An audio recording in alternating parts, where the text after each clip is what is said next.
Shalom and good day all. This is Tehillim29 back again for another indie comic review, and in this indie comic review I'll be covering Kingspawn and Newthink issue 2.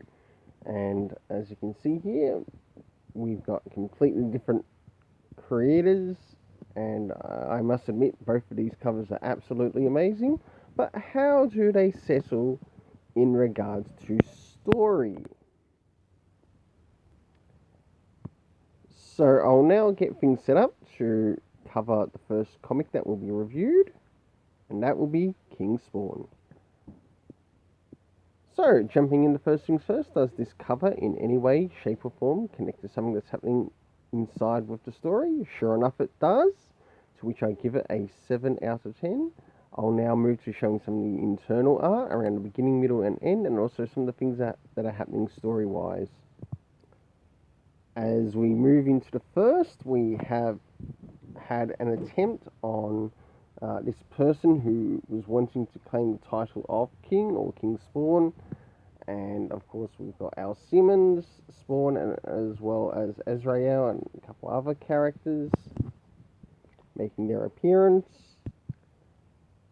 Jumping into the middle of this story, we get a bit of another fight that's happening. And of course, one of the Azraels, because we've got the black Azrael and the normal Azrael.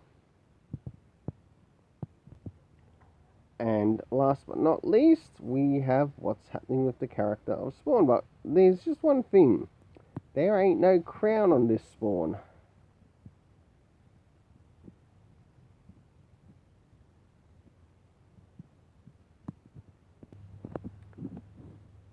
Now for the internal art, I gave it a 7 out of 10. Now it's time to move in relation to the story.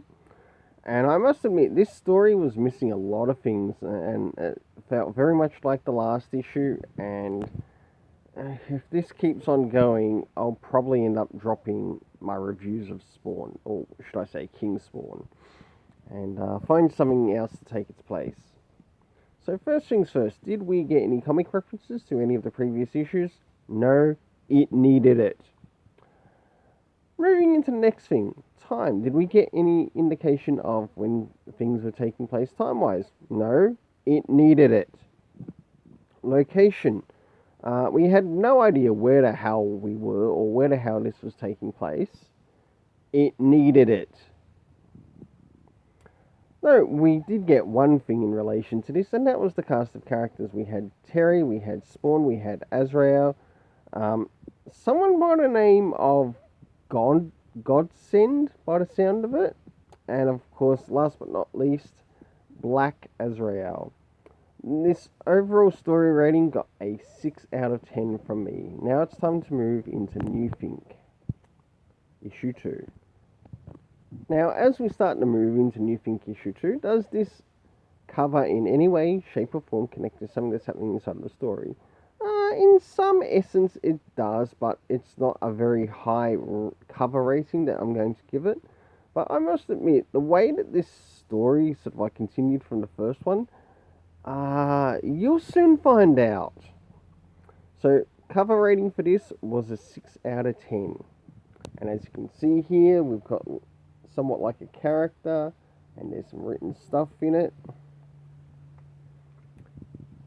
And this is why I give it a 6 out of 10. I will now move to the internal arts, which I'll show you around the beginning, middle, and of course the end. And like I said, this issue really caught me by surprise. And this story sort of like revolves around a storyteller and of course an evil king. But we only get so much information here. And we, as you can see here, it's not like the first issue in any way, shape or form. We start to move towards the middle of the story. And last but not least, towards the end of the story. And this is somewhat the person who's meant to be portrayed as the evil king, which I feel could have been done slightly better. especially in what they were trying to bring out characteristic-wise.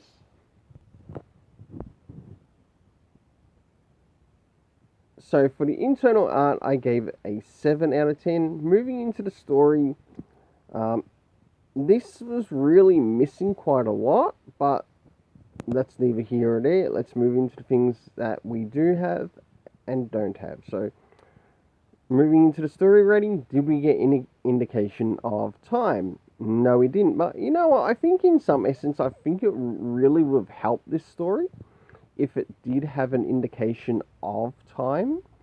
Because the way that this second issue started, or this Newthink is going, it reminds me that it might be like a different anthology of stories.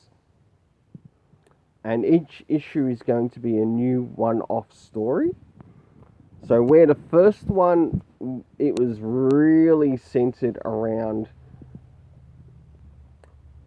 for example, the digital age. This one moves us into somewhat similar to the medieval age, and I thought that was really quite clever. And I did definitely appreciate that. I liked how he took a different course of action, because I thought, okay, is this going to continue off where we first started, or is it going to take us somewhere else? And sure enough, it took us somewhere else.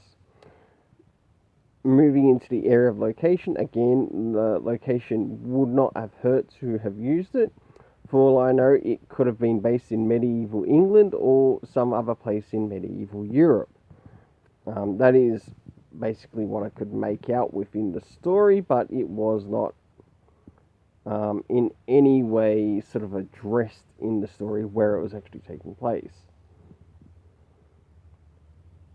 As in relation to the cast of characters, we do get to see the storyteller, and that they also have a bit of a family as well, and we also end up getting somewhat the evil king. But like I said before, I felt the characteristics of the evil king just did not meet up with what Hurwitz was actually trying to deliver. And in that it failed, but overall I still enjoyed this story, to which I gave this story a 7 out of 10. Well, until then, let's keep it colourful and have yourself an awesome day.